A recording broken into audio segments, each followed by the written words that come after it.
The Jesus of the Pine Ridge Indian Reservation in South Dakota was raised speaking Lakota until he was 5 years old, until he was sent to the Catholic boarding school mission on the res, where the nuns washed his native language out of him when speaking English, when speaking Lakota, and then washed in English with white bar soap.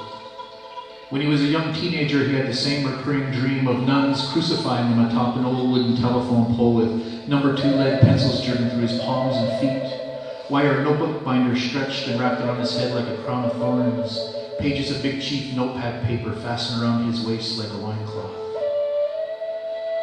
After he ran away from the boarding school at age 15, he never again had that dream.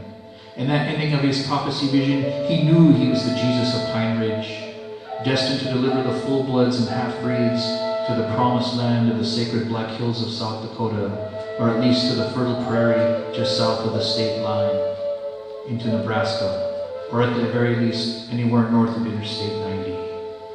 The Jesus of Pine Ridge contemplated this deliverance in his mid-20s with 1,000 communions of fry bread and Gibson white port wine.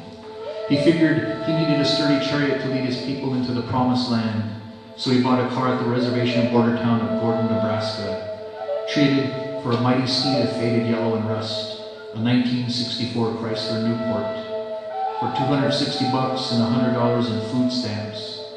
The white guy that sold it to him was some kind of pasture nut.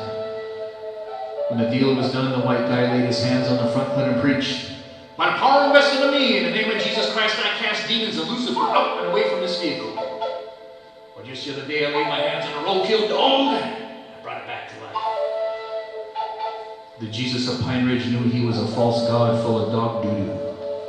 Tore out of his parking lot, gravel flying like angels in a holy cloud of dust, ripping the plastic Jesus off the dashboard and throwing it into the back seat. Every car needs a name, so he called it his Jesus Chrysler. 10 years and 10 used cars later, he had survived the countless crazy dumb-luck adventures he survived, like the time he could fly. Yes, the Jesus of Pine Ridge could fly. Well, no might fall off a 300-foot cliff in the Black Hills. Gusts of wind and lost footing found him at the bottom of the canyon. He woke in a hospital bed with broken ribs, shattered pelvis and leg, but he had survived. The Jesus of Pine Ridge can never die. The car accidents, fights, jail time, bad booze, drugs, even falling off a 300-foot cliff in the Black Hills could never kill the Jesus of Pine Ridge. Maybe he died a long time ago, and this life is his resurrection, the chosen one to deliver all of us full-bloods to half-breeds into salvation, the Jesus of Pine Ridge. This has been the gospel according to lukewarm water.